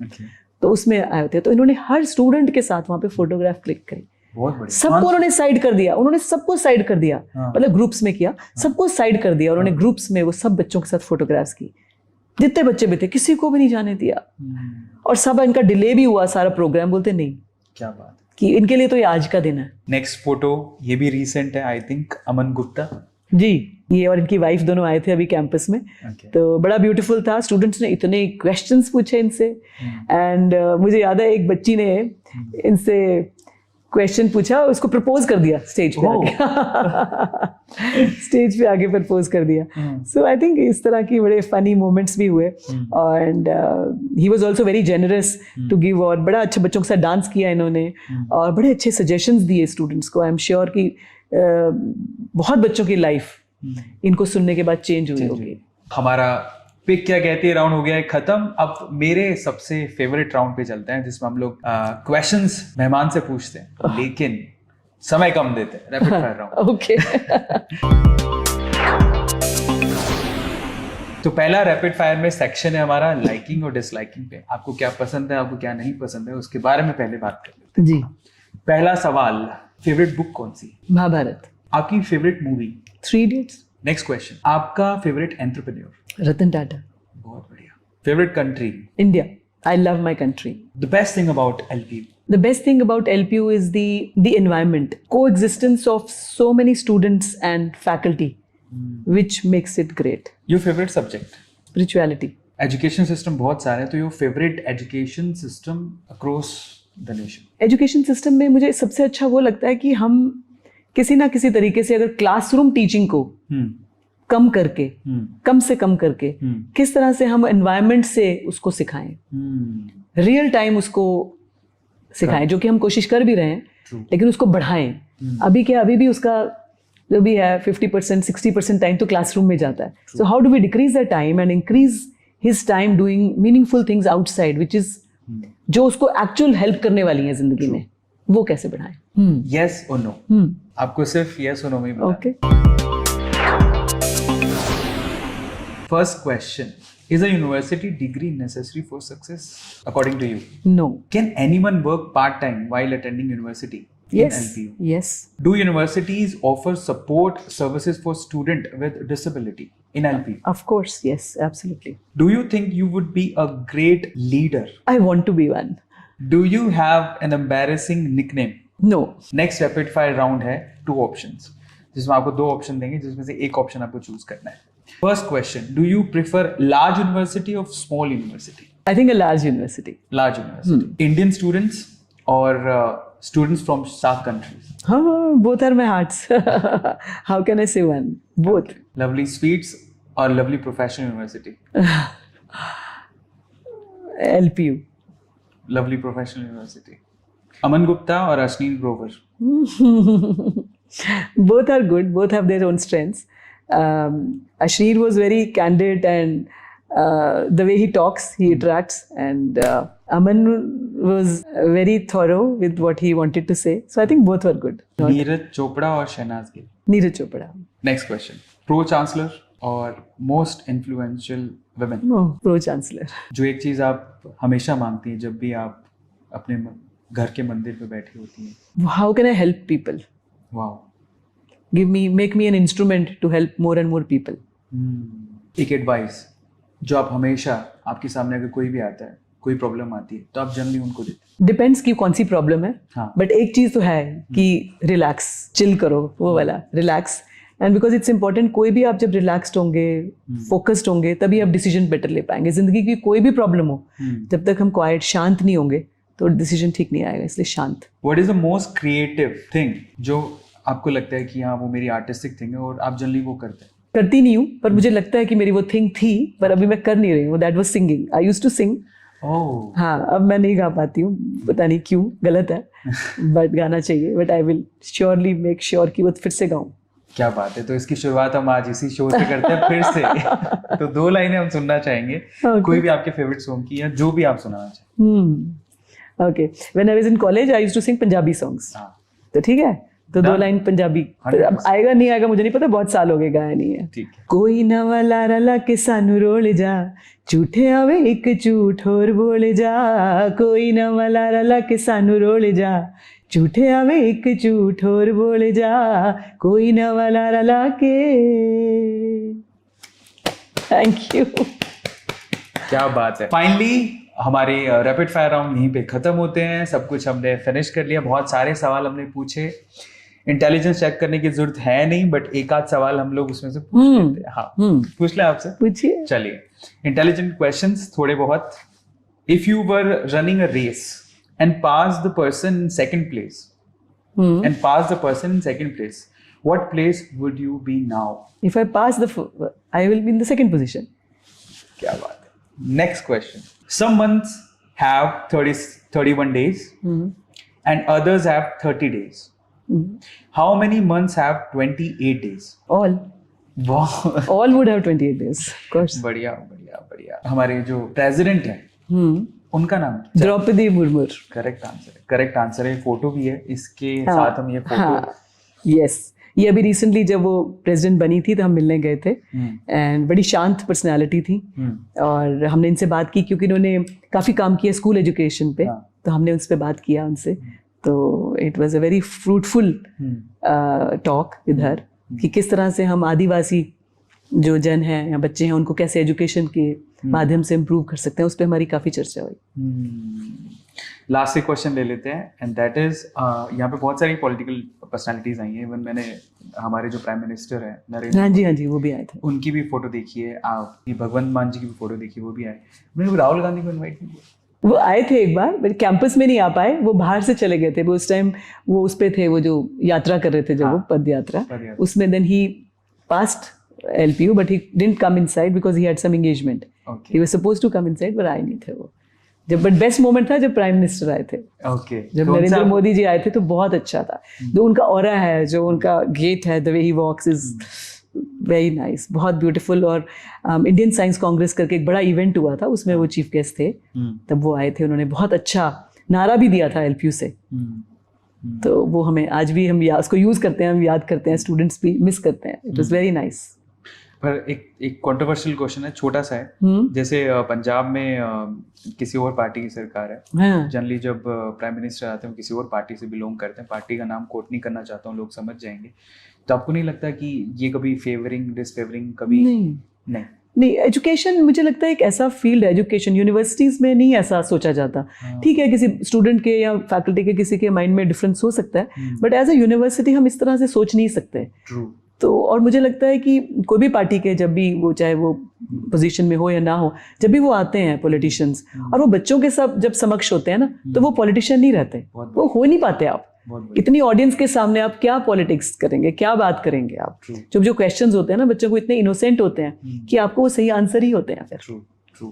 तो मुझे नहीं, कभी ऐसा फील ही नहीं हुआ। अभी सभी पार्टीज के आते हैं, कोई ऐसी पार्टी शायद ही होगी जिसके कोई नहीं आए होंगे, पॉलिटिशियन सब आते हैं। And touch wood we have very nice relationships and बहुत अच्छे उनके शोज, मतलब शोज कहूँगी जो टॉक्स गई हैं बच्चों के साथ। तो आखिरी सवाल की तरफ चलते हैं। मैम, आपने लिटरली बहुत, मैं जितना पढ़ा है आपके बारे में, बहुत अजीब की और बहुत बड़ी बात है। आप विमेंस को, विमेन एम्पावरमेंट को रिप्रेजेंट करती हैं, और भगवान करे, ऊपर वाला करे, आपको ऐसी ऊंचाइयाँ आप छूते रहो और एक मिसाल बनो हमारे इंडिया के लिए, विमेंस के लिए स्पेशली। बट फिर भी बहुत सारी लड़कियाँ हैं, बहुत सारे विमेन हैं जो जिनके बहुत अरमान होते हैं, बहुत कुछ कर सकती हैं, बहुत एम्पावर भी कर सकती हैं। और अगर हमें 21वीं सदी का भारत बनाना है तो उनमें विमेंस की कहीं ना कहीं ज़रूरत पड़ेगी, उनको आगे आना पड़ेगा। जो विमेन अभी घर पे हैं, जिनमें खूब टैलेंट है, वो कुछ कर नहीं पा रही हैं, उनके लिए आप 3 एडवाइसेस क्या देना चाहेंगे ताकि वो परस्यू कर पाए अपने ड्रीम को? सबसे पहले एडवाइस मैं देना चाहूँगी फैमिलीज को, उनके पेरेंट्स को, ब्रदर्स को और हस्बैंड्स को, कि वो कैसे मोटिवेट करें, क्योंकि वो एक पावर हाउस है जो उनके घर में है, जिसको वो उसकी इंपॉर्टेंस को रियलाइज नहीं कर रहे हैं। आज अगर हम देखें इंडिया की जितनी भी मैन पावर मैं बोल रही हूँ उसको, कि वो घर बैठी है, अगर वो भी यूज करें, वो भी सामने आए, काम करे, तो हम देखेंगे हम इंडिया नेक्स्ट लेवल पे जा सकता है। क्योंकि घर जो मैनेज करता है ना, वो सब कुछ मैनेज कर सकता है। True, I completely believe in this. The home management is the most difficult management. True. तो सबसे पहला मेरा वही रहेगा कि to empower men at home and in the families, कि वो कैसे मोटिवेट करें, एक क्रिएट करें एनवायरनमेंट ताकि बच्चियां उसमें पढ़ सकें, कुछ काम कर सकें, वाइफ्स कुछ काम कर सकें, सिस्टर्स कुछ आगे बढ़ सकें। तो ये पहले एनवायरनमेंट क्रिएट करना है। दूसरा, अगर वो एनवायरनमेंट क्रिएट होता है, मुझे नहीं लगता फिर हमें कुछ करने की ज़रूरत है, बट येस, फिर उसमें इम्पॉर्टेंस है कि गर्ल्स या विमेन अपने आप के बारे में क्या सोचती हैं। नॉर्मली हम ही अपने आप को पुल करते हैं पीछे कि मैं नहीं कर पाऊंगी, वो बेटर कर पाएगा, मैं नहीं कर पाऊंगी। तो वो इस चीज़ से अपने आप को निकालना कि नहीं, I can also do, I will do my bit, अपना काम करते चले जाना है। और इतनी मल्टीटास्कर्स होती हैं विमेन ऑलरेडी, तो उनके लिए थोड़ा सा बस इग्नाइट करने की बात है, अपने आप को समझने की, अपने ऊपर विश्वास करने की ज़रूरत है, तो वो आगे जाएंगे। उनको आगे जाने से कोई नहीं रोक सकता। इनफैक्ट अभी आप देखेंगे एलपीयू में भी all the mainly the gold medalists or the best positions are held by women, the girls. So उसमें कोई दो राय है ही नहीं है। So women, girls are already excelling. तो हमें उनको एम्पावर करना है और उनको अपने अंदर कॉन्फिडेंस होना चाहिए। और थर्ड, मुझे लगता है कि इस पावर को जो हमारे चाहे ब्रदर्स या देते हैं या फैमिलीज देंगी, या कॉन्फिडेंस जो आपके अंदर, उसको मिसयूज नहीं करना। उसको ये नहीं सोचना कि अब पावर मिल गई है तो अब मैं किसी को कुछ नहीं समझूंगी। वो बहुत इंपॉर्टेंट है कि कैसे हम मॉडर्निटी को और ट्रेडिशनल वैल्यूज को साथ लेके चलें, घर को और बिजनेस को साथ कैसे लेके चलें, हस्बैंड की सपोर्ट भी करना है और कैसे सब चीज़ों को साथ लें, पेरेंट्स की भी रिस्पेक्ट करनी है, वो कैसे साथ लेके चलें। ये नहीं कि अब मैं काम कर रही हूँ तो मैं घर का काम नहीं कर सकती, या मैं अब ये कर रही हूँ तो मुझे ये क्यों करना है। ये मैंने अभी लेटली बहुत देखा है। तो इस चीज़ को अगर हम देख सके, this is my point of view, आप सीखे ना सीखे। क्या बात है। फाइनली बहुत सादगी के साथ इन्होंने हर चीज़ के जवाब दिए। और जैसे मैं पहले सोच रहा था कि कितना इन्फ्लुएंस कर पाएंगी मैम आपको, बट मैं लिटरली बता रहा हूँ, मैं यहाँ पे बैठ के काफ़ी इन्फ्लुएंस हुआ हूँ मैम से। ये डायनामिक पर्सनालिटी है और मैं चाहता हूँ ज़िंदगी में आगे आपको बहुत ऊपर देखें, हम एज ए लीडर देखें, जो कि मेरी दिली इच्छा है, जो हो पॉसिबल हो पाए। गाइस, फाइनली आपको क्या करना है? सिंपल सा काम करना है। आपको ये पॉडकास्ट कैसा लगा कमेंट सेक्शन में ज़रूर लिखिएगा। इसके अलावा अगर आप मेरी जगह पर होते तो आप chancellor ma'am the most influencer women I can say right now as well. आप मेरी जगह पर होते तो क्या सवाल पूछते, कमेंट सेक्शन में जरूर लिखिएगा, और सबसे अच्छा आंसर आपको मैम को कौन सा लगा वो भी कमेंट सेक्शन में लिखिएगा। और ऐसी अमेजिंग पॉडकास्ट के लिए share, subscribe and like. Good day, bye.